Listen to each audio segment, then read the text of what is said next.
Aujourd'hui, j'ai 24 ans et je vais te montrer étape par étape exactement ce que j'aurais fait avec les connaissances que j'ai actuellement à mes débuts, donc vers 19-20 ans. Cette vidéo, c'est un peu comme un guide, donc tu peux vraiment la suivre à la lettre si tu souhaites, que tu aies 19, 20 ans, 30 ans, on s'en fout de l'âge évidemment. On va commencer par la base des bases. L'étape 0, c'est se définir des objectifs et sa capacité d'investissement. Alors les objectifs, c'est vraiment primordial en investissement parce que tu es là pour le moyen long terme. Donc techniquement et psychologiquement, il faut que tu arrives à tenir. Donc tu es obligé de te définir des objectifs. Alors là, je t'ai donné quelques exemples d'objectifs, hein, mais en soi, vraiment, tu mets un peu ce que tu veux. Il faut que ce soit évidemment réalisable, hein. Donc ça peut être par exemple atteindre 50 000 euros donc, de patrimoine, par exemple.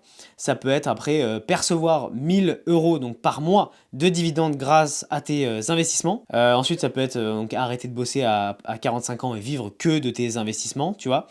Et après, par la suite, c'est sécuriser ta retraite. Là, on est un peu sur de l'objectif moyen terme jusqu'à très long terme. Voilà, la retraite, c'est vraiment le très long terme. On va ensuite passer à la capacité d'investissement et ta tolérance au risque. Parce que ça, c'est super, super important. Alors déjà, la capacité d'investissement, c'est un calcul tout simple. C'est vraiment tes revenus moins tes charges plus ton épargne. Imaginons, tu gagnes 2000 euros par mois. Tu as en gros 1200 euros de charge, voilà, et les 500 euros, c'est ce que tu prévois souvent de mettre de côté. Après, tu peux aussi l'utiliser pour des loisirs, enfin voilà. Ça te donne donc, il te reste 300 euros du coup de placement en bourse. J'ai mis placement en bourse, mais d'investissement, hein, évidemment, voilà, ça peut être en crypto-monnaie, ça peut être n'importe quoi. Ensuite, on va parler de déterminer la tolérance au risque. Alors ça, c'est super important. C'est quoi la tolérance au risque? En fait, c'est ton aspect un peu psychologique. Par exemple, imaginons tu es quelqu'un de stressé, voilà, tu es quelqu'un qui stresse quand même assez rapidement dans des situations que tu connais pas trop, ou alors que tu stresses parce que tu ne gères pas, ou alors tu n'arrives pas à gérer le truc, tu vois ce que je veux dire? Et ben là, tu vas avoir une tolérance au risque assez basse. Ça veut dire que, par exemple, tu vas te diriger un petit peu plus sur de l'investissement safe, des ETF par exemple, ou alors sur le S&P 500, le Nasdaq ou trucs comme ça. Voilà, sur des ETF vraiment safe, et tu vas même pas te risquer à investir dans des actions ou alors dans la crypto-monnaie qui peuvent bouger assez rapidement, et donc voilà, ça va te faire stresser. Voilà, honnêtement, je peux pas le faire à ta place. Il faut vraiment que là tu mettes pause sur la vidéo et tu te dises, voilà, est-ce que ça te gêne de voir du rouge? Est-ce que tu as un peu peur de perdre de l'argent, en tout cas un petit peu d'argent au début, ou alors même si c'est des pertes latentes, hein, voilà. Comment tu pourrais réagir à ça? Et après, tu peux aussi le mesurer, tu vois, tu peux regarder, tu peux te mettre par exemple sur un compte démo par exemple et tester pendant un mois. C'est ça en fait la tolérance au risque, et ça c'est ultra important, parce que si tu es quelqu'un de stressé, si tu commences à faire de la crypto-monnaie, mais en fait tu vas pas t'en sortir et tu vas rester bloqué dans ta situation. Tu vas dire oh là là, mais c'est pas fait pour moi et tout. Mais non, c'est juste que ben t'as pas fait en fait cet effort psychologique de savoir bon comment je gère un petit peu le stress, comment je gère un peu les pertes, les périodes de crash par exemple. Voilà. N'hésite pas à me poser des questions en commentaire et je t'y répondrai. Si tu as besoin qu'on en parle, tu peux cliquer sur le premier lien en description. Je pourrais t'aider sans problème. Alors on va passer à l'étape numéro 1. Déjà, tu fermes tous les réseaux sociaux et tu ouvres un PEA et un compte titre. Voilà, déjà. Donc pour commencer, tu vas ouvrir donc ton compte titre. Donc ça peut être chez eToro, chez Trade Republic. Voilà, après tu peux te renseigner aussi par toi-même, ou alors demander à l'IA. Il faut vraiment trouver un compte titre qui a pas trop de frais, mais où il y a vraiment pas mal de titres. Voilà. Moi, je conseille vraiment eToro. Trade Republic, c'est pas mal. Je trouve qu'il y a un petit peu des frais. L'avantage d'un compte titre, en fait, c'est que voilà, tu as vraiment une liberté totale parce que tu as tout. Tu as absolument tout. Tu peux investir sur de la crypto-monnaie, tu peux investir dans des matières premières, tu peux investir sur des actions, tu peux vraiment investir absolument partout sur n'importe quoi. J'ai mis facile à prendre en main parce que bah voilà, c'est souvent les interfaces sont quand même plutôt simples. Et le PEA, du coup, Bourso ou Fortuneo, c'est pour moi les deux meilleurs PEA pour l'instant. Il ne faut surtout pas prendre de banque traditionnelle parce qu'en fait, ils te tabassent sur les frais. Et sur le PEA, moi je suis chez Boursobank. Donc le PEA, en fait, l'avantage du PEA, pourquoi on ouvre un PEA, c'est qu'en France, le PEA, il a un avantage fiscaux. Si tu ne retires rien de ton compte PEA en euros sur ton compte courant, pendant 5 ans, et bah tu as juste, entre guillemets, 18,5% de taxes à payer quand tu retires. Imaginons, tu retires au bout de 15-20 ans, boum, tu retires, et bah tu n'auras que 18,6%. A contrario, le compte titre, c'est la flat tax, donc c'est 30%. C'est bien beau d'avoir des avantages fiscaux, mais déjà pour les jeunes, c'est plafonné à 20 000 euros. Tu n'as pas accès à tous les actifs. c'est très très focus Europe. C'est plus difficile d'avoir accès à des actions américaines. Très souvent, en fait, tu passes par des systèmes, je te l'explique rapidement et simplement, mais en gros, ça prend les performances de Amazon, par exemple, et ça va te le répliquer sur ton PEA. Mais du coup, les frais sont beaucoup plus gros, donc ça, c'est un peu embêtant. Par contre, niveau ETF, on est plutôt bien.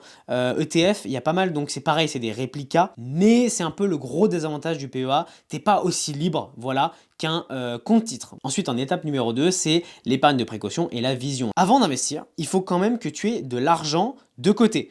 Donc de l'argent de côté, tu vas mettre par exemple sur un livret A ou alors un LDD pour tenir entre 3 à 6 mois sans revenu. Imaginons, tu perds ton travail, il faut que tu puisses tenir 3 à 6 mois sans revenu, le temps de chercher un travail ou alors le temps de développer quelque chose ou alors voilà, t'as compris. Pour éviter de toucher évidemment à tes investissements. Le but c'est de ne jamais retirer tes investissements. Tout investisseur a un matelas de sécurité. Voilà, donc ça c'est super important. Ensuite, on va passer au milieu de la pyramide, c'est l'investissement long terme. Voilà, donc toi, tu vas te dire, voilà, en investissement long terme, j'aimerais par exemple investir dans de l'ETF sur le PEA et quelques actions plutôt safe parce que évidemment préalablement j'ai fait l'effort psychologique sur la tolérance au risque, voilà. Et ensuite peut-être que je vais investir un petit peu dans le Bitcoin, voilà, très peu, hein, alors, par exemple 2, 3, 4, 5% maximum par exemple, et potentiellement un peu dans l'or, voilà.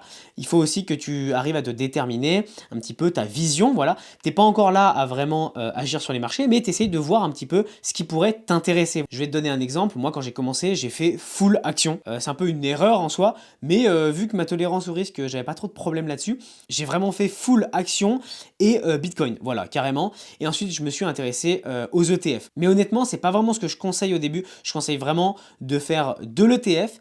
Et ensuite, quand tu commences à être plutôt à l'aise, tu peux commencer un peu tout ce qui est action et Bitcoin, par exemple. Et ensuite, le haut de la pyramide, c'est un peu le bonus. J'ai mis boost de rendement parce que là tu peux cibler donc des ETF sur les matières premières, voilà, c'est des ETF beaucoup plus ciblés, des actions à fort potentiel ou alors même des cryptos un peu plus risqués. On peut parler de XRP, Solana, BNB, enfin bref voilà. L'élément principal qu'il faut retenir, c'est vraiment l'épargne de sécurité. Vraiment ça, c'est vraiment la base des bases. Ensuite, on va passer à l'étape 3. C'est le portefeuille et la stratégie. Donc là, je vais te donner des exemples que tu peux complètement suivre, tu peux complètement copier ce que je vais te montrer. Je vais te montrer des actions, je vais te montrer des ETF qui sont intéressants et des crypto-monnaies. Voilà, on va commencer par la partie stratégique, le DCA mensuel. Voilà, moi je prendrai 50% de ce que je veux investir par exemple et je le mettrai en DCA sur mon PEA. Je t'en ai sélectionné quelques-uns. Donc le Nasdaq pour avoir les États-Unis, le Europe 600 pour avoir l'Europe. Et ensuite, pour finir, le Asie Emerging MSCI. Je te laisse mettre pause pour aller voir ce qu'il donne sur ton broker si tu veux. Pour toucher le monde, c'est vraiment une répartition très correcte, je trouve. Souvent, les gens investissent dans le S&P 500, le Nasdaq et le MSCI High World. Mais ça sert à rien. Dans tous ces ETF, il y a énormément d'États-Unis. Par exemple, dans le MSCI High World qui touche le monde entier, il me semble que c'est 6000 entreprises du monde entier, il me semble, il y a 30% des États-Unis. Donc ça sert à rien vu que tu as déjà du S&P 500 ou alors du Nasdaq. Enfin bref. Ensuite, je mettrai quand même un petit billet sur le Bitcoin en DCA parce que le Bitcoin, on peut dire n'importe quoi maintenant, c'est un actif qui est rentré dans les clous, entre guillemets, et du coup, je mettrai quand même dans du Bitcoin. Voilà. Même si je suivrai quand même un petit peu les cycles, mais ça, si tu veux une vidéo sur de la crypto-monnaie, n'hésite pas à me demander en commentaire.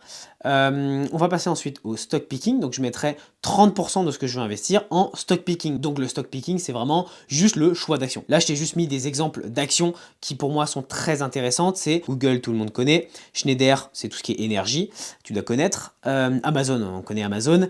Total, c'est le pétrole. Et Berkshire Hathaway, en fait, c'est le fonds d'investissement de Warren Buffett. Warren Buffett qui est le plus grand investisseur au monde. Voilà, et en fait, il a ouvert donc son fonds il y a des années. Très intéressant d'avoir cette entreprise parce que quand il y a tout qui baisse, et ben en fait ça rattrape pas mal de pertes. Il performe moins à la hausse que toutes les autres entreprises, mais également il performe moins à la baisse. Donc ça c'est très intéressant.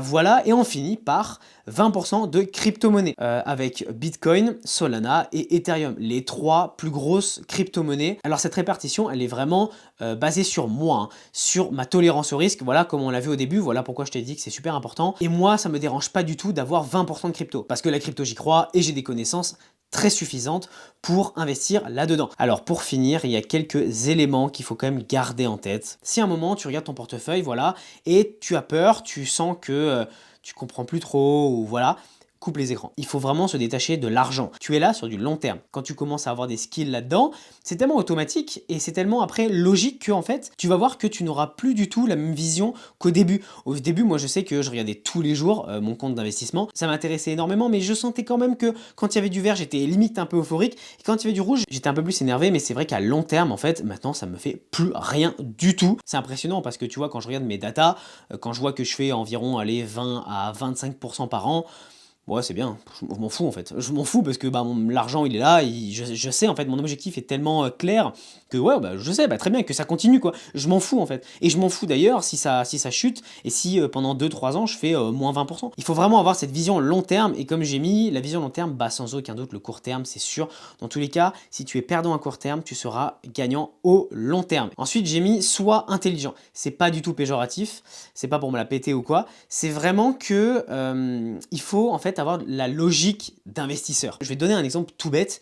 Il y a une guerre, et ben il y a tout qui va potentiellement tomber, sauf le pétrole qui va augmenter, l'or qui potentiellement va augmenter. Voilà, tu vois un peu le principe, c'est ça quand je dis sois intelligent. Je vais donner un autre exemple d'être intelligent, mais par exemple, avec la guerre en Iran qu'il y a en ce moment, et ben quand la guerre a été déclarée, il y a tout le monde qui a voulu acheter de l'or, mais les gens n'ont pas compris que l'or était déjà pricé et donc surévalué. Et en fait, ça a fait complètement l'inverse et le marché s'est retourné et il a liquidé absolument tout le monde qui avait acheté de l'or. Et je dis pas que je l'aurais anticipé, mais au vu du prix de l'or et au vu comme précédemment il avait explosé, c'était logique. Voilà. C'est un peu ça quand je dis sois intelligent, mais ça vient avec le temps, attention. Hein. Moi au début, même les 2 premières années, j'étais pas très intelligent. Voilà. Ça vient au fur et à mesure et c'est vraiment très naturel ça. Après ça se travaille un peu aussi, mais ça c'est très naturel. Quand je mets récompense-toi à certains paliers, c'est un peu les objectifs moyen terme. Si tu arrives à ta première année à faire 15% de rendement annuel, bah bravo, tu vois, bravo, et du coup tu peux t'offrir un petit week-end, j'en sais rien, tu vois, un truc comme ça. Il faut quand même se récompenser régulièrement, pourquoi? Parce que l'investissement, il faut tenir psychologiquement. Ensuite, ne change rien, juste optimise. Ne change pas ta stratégie toutes les semaines, ça sert à rien du tout. C'est comme si tu apprenais un métier et que tu changeais de métier toutes les semaines. Mais à quoi ça sert? Ça sert à rien. Donc voilà, donc juste optimise. Je te donne un exemple que j'ai fait récemment. J'ai investi dans un nouvel ETF sur le PEA et j'ai vendu un ETF qui n'était plus assez intéressant pour moi. Je n'ai rien changé en ma stratégie, je l'ai juste optimisé. Ensuite, fais d'autres choses et ne sois pas obnubilé par les chiffres et les couleurs. Ça, c'est super important. Il faut que tu continues à faire du sport, il faut que tu continues à voilà, voir tes amis ou ainsi de suite. Bref, parce que si tu vas tous les jours sur ton compte d'investissement, si tu es un peu obnubilé par tout ça, et ben en fait ta psychologie va en fait prendre le contrôle et du coup tu vas potentiellement vendre ou acheter n'importe comment et voilà, et ça on veut surtout pas. L'investissement c'est dur parce que c'est long, tout ça c'est psychologique, absolument tout ce que je te dis c'est psychologique. Donc en fait quand tu arrives vraiment à te détacher, et c'est pas facile hein, moi aussi j'ai mis pas mal de temps à me déconnecter un peu de tout ça, mais après en fait c'est du pur bonheur. Et ça va avec le dernier point, forme-toi correctement, psychologie, plan et ainsi de suite. C'est super important, c'est un métier l'investissement, donc tu es obligé de te former correctement. Et si tu veux aller plus loin ou alors que tu as besoin d'aide, ou même que l'on revoie ton projet d'investissement, n'hésite vraiment pas à cliquer sur le premier lien en description, c'est totalement gratuit, il n'y a pas de souci là-dessus. En tout cas, j'espère que la vidéo t'a plu, que tu as appris des choses, ou même que tu vas copier toutes les étapes, il n'y a vraiment aucun problème. Je ne suis pas responsable de tes gains et tes pertes. On se retrouve dans une prochaine vidéo, salut!